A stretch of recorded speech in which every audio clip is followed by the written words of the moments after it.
Oh, welcome to Another Opening, a Facebook page devoted to all things performance, mostly in Rhode Island and Massachusetts, but sometimes I find something a little farther afield that I like to cover as well. And I've also launched a YouTube channel entitled Another Opening Dash a Celebration. Seems to be a lot of YouTube videos out there, Another Opening, most of them high school productions of Kiss Me Kate. Well, I hope you enjoyed this episode. Well, ladies and gentlemen, thank you for joining us again for another episode of Another Opening. Two guests today. One I've just met, Tony Cox, up in the upper, I don't know where he is on your screen, but he's the only guy, and he's like me, no hair. And down in the bottom, we have Marissa Simas, and Marissa Simas is from ACT, and Tony directed a show there in the spring. So it's such an unusual show. I wanted to cover the show, and I have a soft spot for the Attleboro Community Theatre, which is where it was done. Marissa, in fact, was she's an actress. She does publicity. She was on the board. She also assisted me as an assistant director in a show. And why she didn't go running from the theater after that and never come back, I can't tell you. But she then, luckily, she moved up to directing Mousetrap. Yep. And now she is starting rehearsals or getting all set for auditions for And Then There Were None. Right. Some of us, of course, call it 10 Little Indians, but we can't do that. Can't do that. There were none. We can't do that. So welcome, you guys. How you doing tonight? Great. Thank you for having us. Wonderful. It's great to be here. So let's start again with Anthony, because you what ACC does is they do have director submissions. And sometimes the director submits a play that they want to direct. Sometimes they're tapped to direct a play that is coming from Ohio or something. So the director is not going to come with it. You came, I'm guessing, with the play. And I did not. You did. Oh my God, I love this. Yeah. I love this. So, okay, did you submit another play, but they decided they wanted this? So tell us the story of the play we're talking about is The People versus Frankenstein. I saw it. It was marvelous. I'm sorry. I was enthralled by every minute of it for various reasons. We'll talk about that as we go on. I have to admit right from the beginning, I don't know how I avoided the Mary Shelley novel. I never read it. I know Boris Karloff. I know Peter Boyle from Young Frankenstein, but I did not even know. So I do want to go through. This is obviously based on, but there's tweaking of characters, whatever. So we'll talk about that. And Marissa played a very large, important role in the play as well. So let's go back to how the play came to ACT. Tony? So the writer, Kevin Glover, and the co-writer of the play, he submitted it. He lives on the West Coast in Seattle or Washington State, I believe. And he submitted it. And Marissa probably has even more information than I do, but it's my understanding that he submitted it and he had a director in mind from the West Coast, but there was no way that, ACT was going to bring that director out.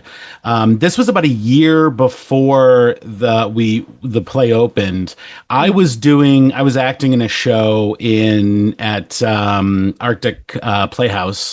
And a mutual friend of mine introduced me to Jay, who is the vice president at ACT.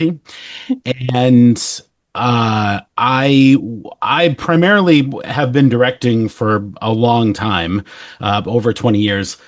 And I hadn't acted in about 17 years and I was new to the Rhode Island area. And I was like, I kind of need to network. So I figured the best way to do that would be to audition for shows and to just sort of meet people. What ended up happening is the first audition I had was for Brothers Grimm at Arctic Playhouse. I got a part, and was in that. Jay came to see the show through our mutual friend, met him, told him I was interested in directing stuff. If there was anything ever available to let me know. We hit it off really well. And then, he said, well, I've got two shows that I don't have directors for. One is, of course, A Christmas Carol, because they do that every year. The other was this new play that had never been produced before. It had won a few awards at reading festivals called The People versus Frankenstein. And I originally said, well, I'd rather do. I've done original plays, full length plays before, and they didn't kind of go great. So I was like, yeah, let me take a crack at Christmas Carol. And he goes, oh, actually, I just found a director for that. So the only one I really need is. I was like, all right, fine, that's great. So, so yeah, that's kind of how I got the job, which was about a year before we opened, and it gave me a really long period of time to sort of do some research and prep, and most importantly for me, it was how do I connect with the play.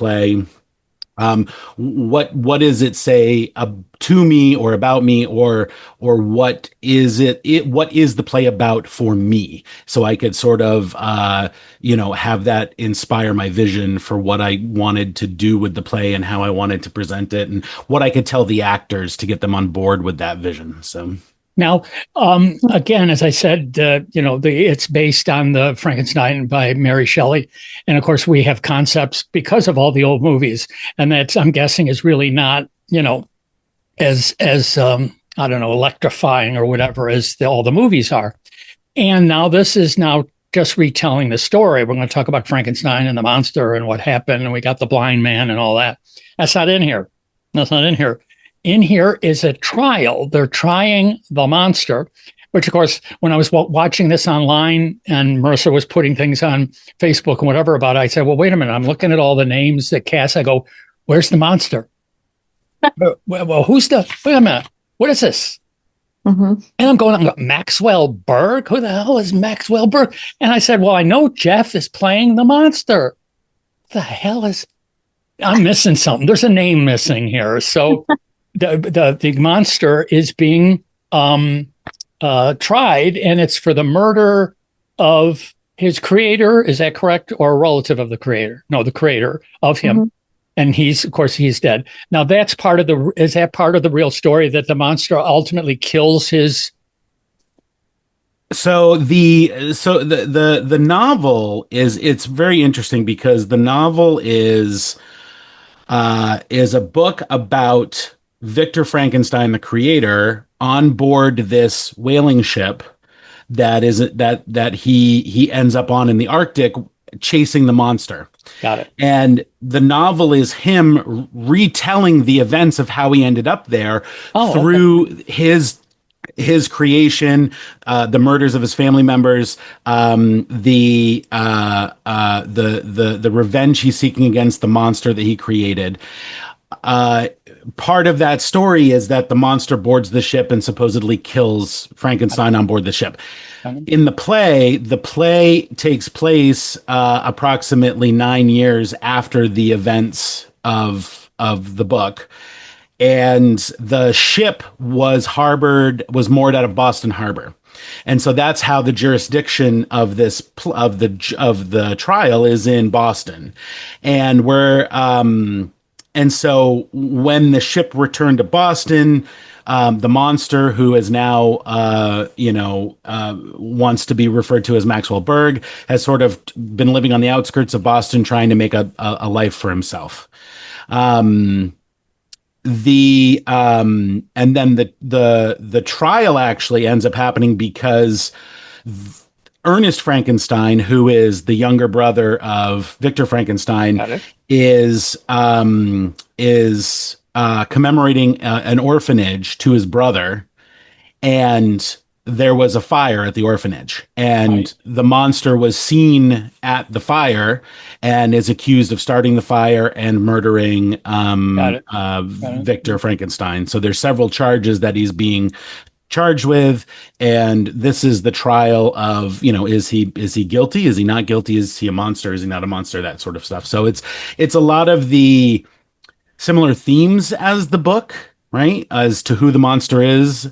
And in this one, it's similar themes, but for me, it was more about sort of that, prejudice, that sort of mob mentality, and things that we're very much dealing with in our world today, that sort of like, the culture of identity and weaponizing that. Yep. And so that's really what spoke to me about the play was was the reflection of our current times in this story. And that's sort of the direction I wanted to head in. Now, Marissa hasn't said a word yet, but Marissa had a very important role, and I will ask you again, based on the novel, is this accurate? You're sort of the bride of Frankenstein, right? I mean, officially or unofficially, you're also a creation. Yeah. They never do anything official, but they're together.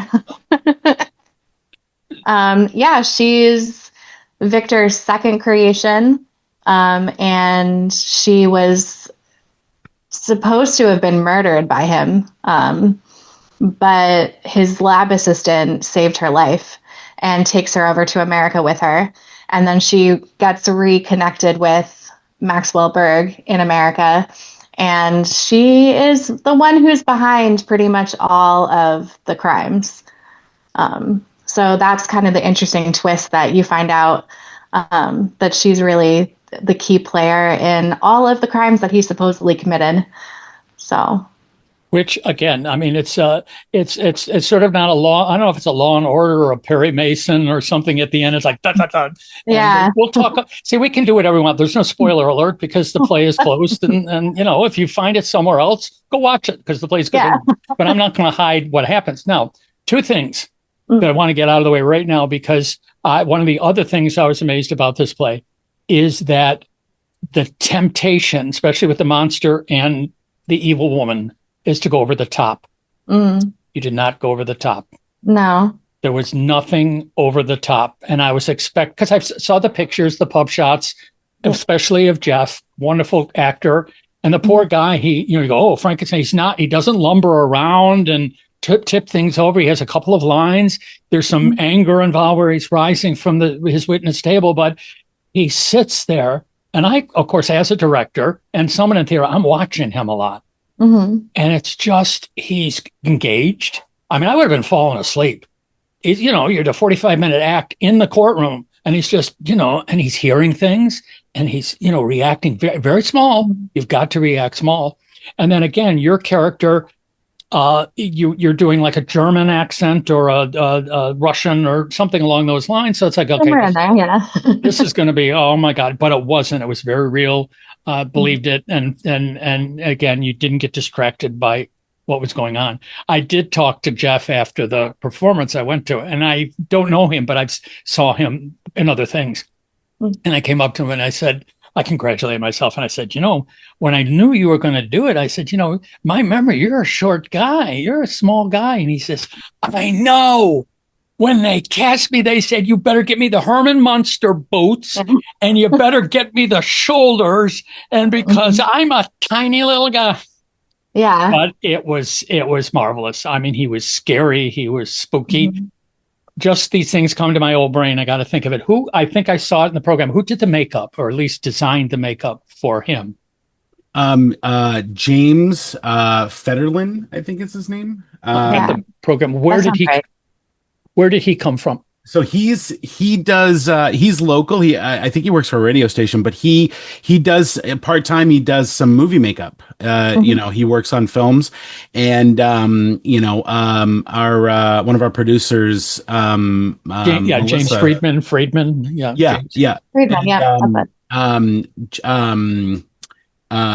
one of our producers, Melissa, got in touch with him and had him come over, and he did the makeup for both Max and for Petra, who Marissa played.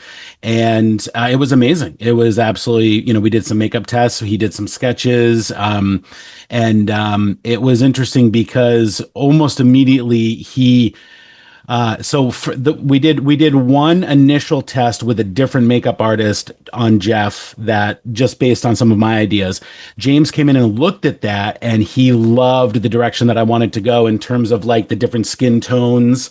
And it's subtle, but if you notice, there's two different hair lengths on Jeff, and it runs down the stitching on his head. So it was like short gray hair on one side and dark, black dyed hair on the other. And so that was to really just make it look like mismatched skin pieces that were on there, and to make it look very realistic, and then, and of course, because the character was involved in a fire, he rescued the children from the orphanage, so he's got burns and he's got smoke damage, and hence why he kind of grunts and groans through most of the play, is because he's actually physically unable to communicate using words because of how painful it is based on his injuries alone. And so yeah, James did an amazing job, and it just got better and better as the show went on too, and it was a real pleasure to work with him, and it was just his imagination and talent. Marissa, what did you have any particular thing in your brain as to add, not to add on, but to base the character on, and to use the direction and the words and whatever? But did you have something in yourself about it that you were thinking about? For the as role? far as playing her, or I meant as playing her, to play her. To play her. It's funny because I had done Baskerville with ACT, I guess a year before that, and my character was Mrs. Barrymore, and she was kind of the same. She had a similar accent. She was a little odd, a little off. And she was kind of dramatic, like Petra could be. So I thought back to that character, and I definitely based a lot of Petra on that character. And I feel with the makeup and the wig and everything, it just, and I also wore shoes that were about 5 inches taller, because in the script it says Petra is 6'3" and blah, blah, blah. And I'm lucky if I hit 5'4" on a good day. I shrank a little bit in the last couple of years. So I think putting all of that together, it helped me find the character. And I didn't want it to be any kind of parody or, something like that. I wanted her to be very realistic. And I think Jeff and I definitely pulled that off. I think we all just kind of fit in with the time period and with the tone of the show, and didn't make anything too much like a caricature. Now, again, aside from the creature and the wife, there's of course the prosecutor. I mean, the big roles are the prosecutor and the defense attorney, and that brings us to an interesting thing that happens in some shows, happens to directors. You're doing Tony, you're there just sitting there with your little coat over your shoulders and your megaphone, and with your stage manager over here and everything good. And all of a sudden, knock, knock, knock. Guess what? You're losing one of the two major actors, the prosecutor, and you step in. Tell us about, now I know you said you're an actor. That's fine. Me too. I acted 1,000 years ago, but I'm not going to all of a sudden pick up a script and learn. And it's a lot of, and I noticed now again, because it's not a spoiler alert, you had a lot of stuff written down that you carried around me, because the attorneys carry papers. So I think you sort of were allowed, if I'm not wrong, you were able to prompt yourself if necessary, but you never, I mean, an audience member wouldn't have known. I knew because I know. Yeah. But so tell us when that, did you decide immediately rather than recast, it's too late or whatever? The only way this is going to work is if I jump in. So it was not an immediate decision. I first looked within the cast to see, and actually I had some discussions with Jeff about him taking over the role, because Jeff is just such a brilliant actor. And it was really fortunate that I was able to find good actors to play the prosecutors, because Jeff I was the only one that I wanted to play the monster, just because he physically embodied it from the moment I asked him to do that in the audition. And he just was there. And it occurred to me in that moment that I need probably the strongest actor to be the one who doesn't say anything during the entire play. There you go. That's amazing. But who is such a prominent component of this story. And so so I talked to Jeff about it. He tried. So it was on a Sunday. We found out that we lost our lead of Bellini, who is the Southern defense attorney. Right. I'm sorry, defense attorney. Right. Yeah, I spoke to Jeff just a couple hours after I learned that and asked him to, if he wanted to do it. He said yes. I said, okay, start memorizing the lines. The next day he called me and was like, yeah, I can't Yeah. do it. I can't get all those lines. It's a lot of lines. And this was, we were we were less than 2 weeks from opening. Mm-hmm. And so that was Monday. Tuesday was our next rehearsal. So that was going to be the first rehearsal that we didn't have the lead. And I just kind of thought over and over again, who could do it, who could do it, who could do it. And I ultimately decided on me for a few reasons. Number one, I knew what the blocking was because I created the blocking. So I didn't need to teach someone else the blocking.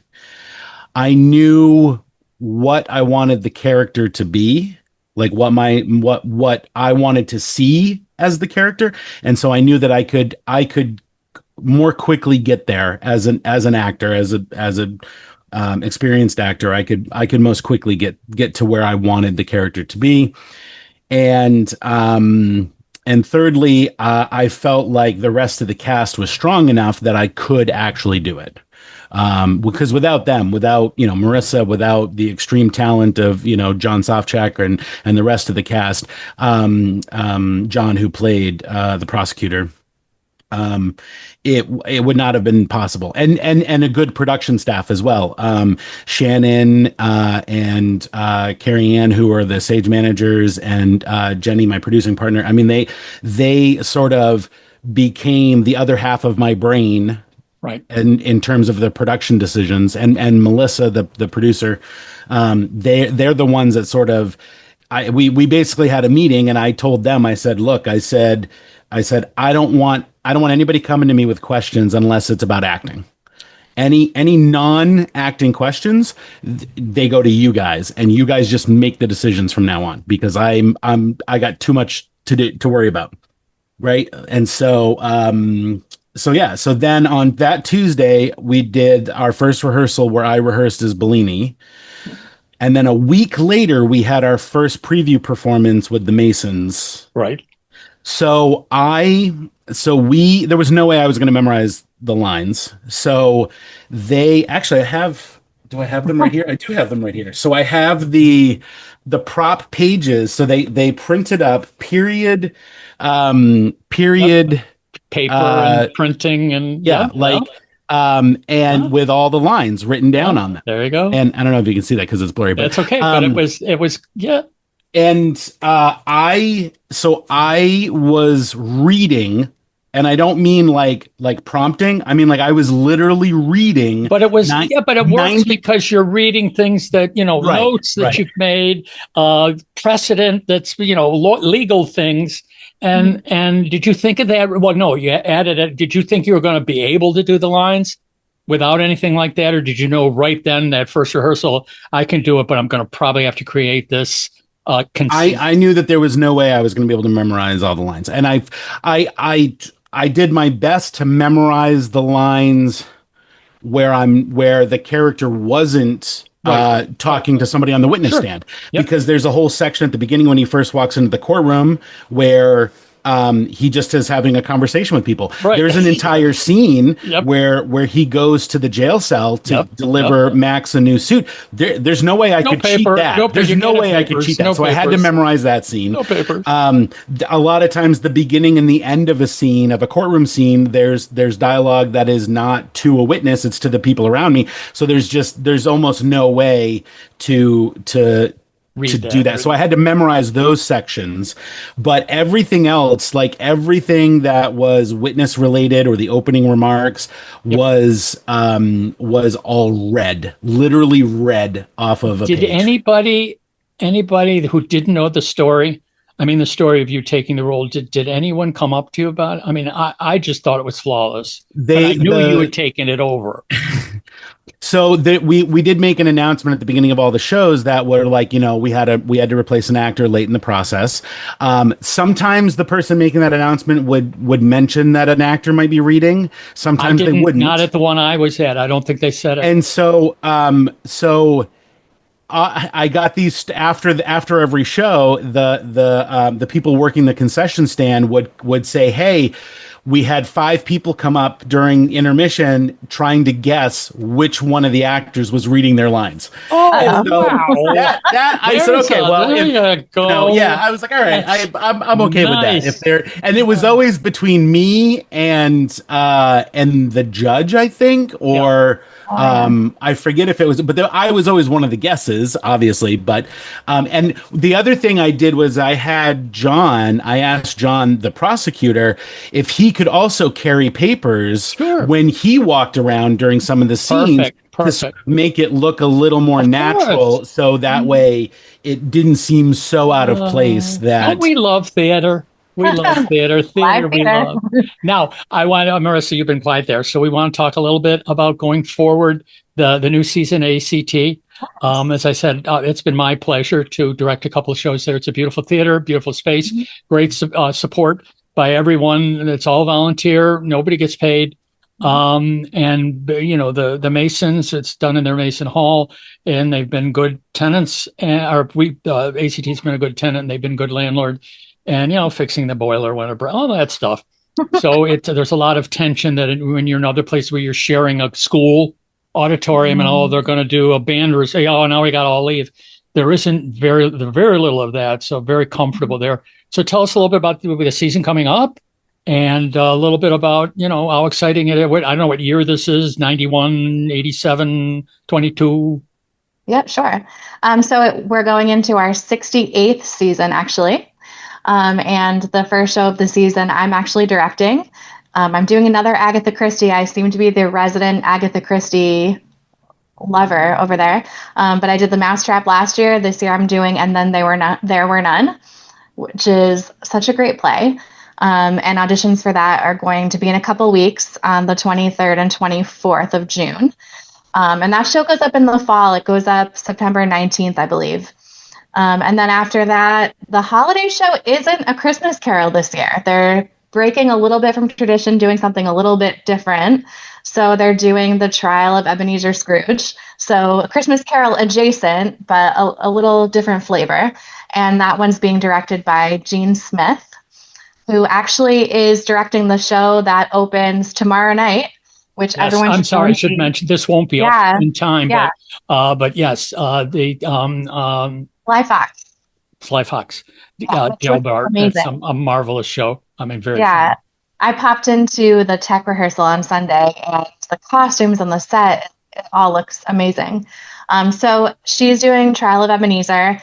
And then The Winter is a little bit different. It's a show I've actually never heard of, so I can't speak to it at all. But it's called The Winter Wolf, and it's going to be directed by Doug Green. God bless Doug. Been on the board in the forever. director's chair. Yeah, so I don't know much about the show, but it sounds interesting. Yeah, no, I did look it up when I saw the stuff on Facebook or the website, and so I said I've never heard of it too. But I mean, it's not like brand new like Frankenstein, but it seems fascinating. I think he's very excited, which is great. That's good when the director's excited. So before we bid goodnight, I just want to throw in a little family stuff here. So I understand again, Tony, you did a lot of stuff in New York, but you know, TV, movies, production, all that kind of stuff, and now you're back in this. Is this this area, either Attleboro, Massachusetts, anywhere like that? Is that like home, or did you just pick this place out of nowhere? So I'm originally from Maine. Okay. I went to the University of Maine and studied theater there in Orono. I had a theater company. I was a co-founder and co-director of a theater company in Down East Maine and Ellsworth, Maine. And then I did a lot of stuff with a lot of the community theaters there, a lot of the, mostly acting, but then I got into directing. And then I moved to New York. I worked in some film, some television. I worked for an acting studio that NYU students would go to, and it was the only film and television studio. So I got to work with actually some named actors who were in school at the time, like Miles Teller. I produced a short film that he was in. and directed a few webisodes of a TV show that they did. I also worked on some feature films, mostly doing first assistant director work, which is actually more logistics type stuff. But I got to work up close with directors, so I got to learn a lot from directors and got to work with some really talented, like, named actors, and so that was just really, it was a really good experience, really good learning experience. I then started a family, so I took several years off doing, being a dad, and now in the last 5 or 6 years, after COVID, post COVID, I decided to get back into theater. It's really my passion a little bit more than film, I think, and I love the process more. I love the rehearsal process of theater more than I do film and television. And yeah, and so I moved to Rhode Island back in 2019, and now I'm actually in Massachusetts. So, and yeah, just looking to do more stuff, and yeah, it's been great. Obviously, based on your bio, you're very supported by your family.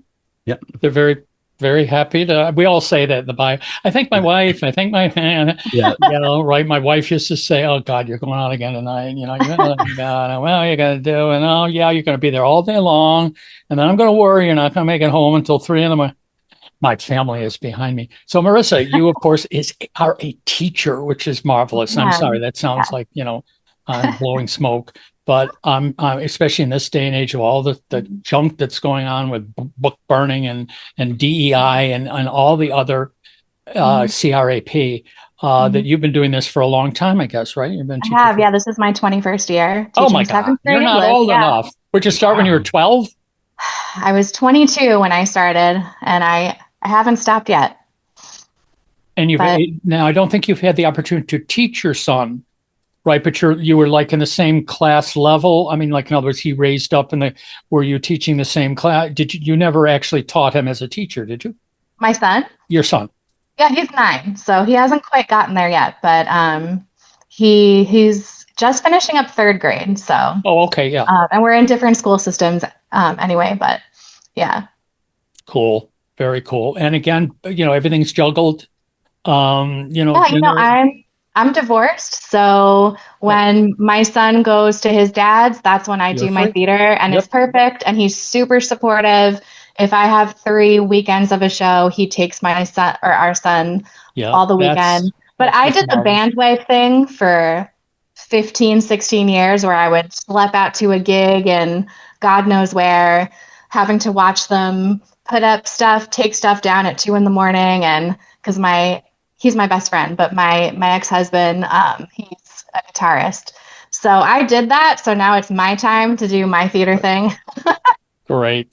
Well, again, I want to thank you folks it took us a little while to get this together because you're all very busy to make things. So once again, I want to thank Tony Cox, and I want to thank Marissa Simas for joining us tonight on another opening. Thanks, guys.